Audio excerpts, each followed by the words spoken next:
हम आरपीआई सांसद रामदास अठावले ने मोदी सरकार को चेतावनी दी है कि इस बार होने वाले मंत्रिमंडल विस्तार में अगर उन्हें जगह नहीं दी गई तो उनकी पार्टी कठोर फैसले ले सकती है।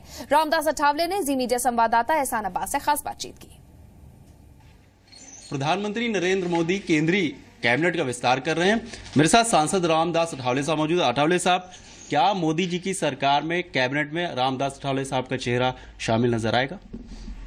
अभी नजर आएगा या नहीं वो तो नरेंद्र मोदी जी और अमित शाह जी या बीजेपी के मालूम है। जिस तरह मुझे नरेंद्र मोदी साहब ने और अमित शाह, देवेंद्र फडणवीस, इन्होंने मुझे आश्वासित किया था कि जब भी विस्तार होगा तो वो विस्तार में आरपीआई को मुझे रिप्रेजेंटेशन मिलेगा। लेकिन अभी न्यूज आ रही है कि 8 तारीख को इसी तरह का शपथ ग्रहण का प्रोग्राम विस्तार का हो रहा है, लेकिन अभी तक कोई मेरे पास कोई फोन भी आया नहीं है, कोई मैसेज नहीं है।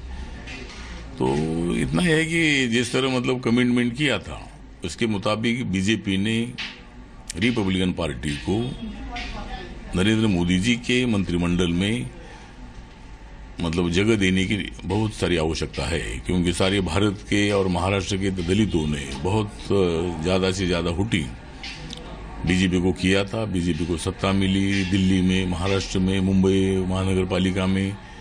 तो मुझे लगता है कि भाई विचार होना चाहिए, लेकिन अभी विचार करना है या नहीं है ये तो उनके हाथ में है। उनको सत्ता में लाने की बात मेरे हाथ में थी, मैंने कोशिश की। अभी मुझे सत्ता में क्या देना है इसके संबंध में निर्णय उनके हाथ में है, तो मुझे मालूम नहीं है कि मुझे इस विस्तार में लिया जाएगा या नहीं। लेकिन आपकी राष्ट्रीय जो कार्यकारिणी है वो कह रही है कि खासदार रामदास अठावले साहब का चेहरा होना चाहिए।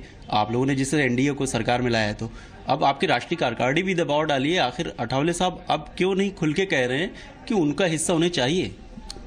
नहीं तो चाहिए तो हम बोल ही रहे हैं। मतलब जिस तरह कमिटमेंट किया था उसके मुताबिक आरपीआई को एक मंत्री पद देने की आवश्यकता है और हमारी सूचना है। हम कोई हाथ जोड़कर कोई नम्र निवेदन नहीं कर रहे हैं, ये तो हमारा हक है। हमको इसी तरह का मंत्रिमंडल में लेने की जिम्मेदारी उनकी है। अगर शब्द दिया था तो उन्होंने इस शब्द को इम्प्लीमेंट करना चाहिए। इसलिए मैंने बोला कि भाई ये मेरे हाथ में नहीं है, वो तो हाथ में है, चेंडू तो उनके कोर्ट में है। तो अगर मुझे लेना है तो ले सकते, अगर उनको फायदा हुआ हो तो ले सकते, नहीं भी लेते हैं तो भी मतलब दलित जनता के भावना को ठेस जरूर पहुंचेगी। हमारी राष्ट्रीय कार्यकारिणी भी बोल रही है, महाराष्ट्र कमेटी बोल रही है, लेकिन अभी क्या करेगी मुझे मालूम नहीं है। आप कह रहे हैं अभी भी आपको डाउट है, किस तरह प्रस्ताव नहीं आया। अगर ऐसा कदम उठाती है एनडीए सरकार तो अब आरपीआई क्या फिर से मन बनाएगी कि आखिर इस एनडीए में रहे, क्योंकि इतना कुछ कंट्रीब्यूट करने के बाद आपको अगर मिलता नहीं आपका हिस्सा? नहीं, वो तो पार्टी विचार करेगी उसके बारे में। अभी कोई इलेक्शन है ही नहीं है, लेकिन अगर अगले इलेक्शन में क्या करना चाहिए, बीजेपी के साथ रहना चाहिए या नहीं रहना चाहिए, अभी सत्ता की कितनी भागीदारी हमको मिलती है नहीं मिलती है। मेरा मंत्रिपद भी है, महाराष्ट्र में भी आरपीआई को मंत्रिमंडल में लेने के बारे में प्रस्ताव पेंडिंग है।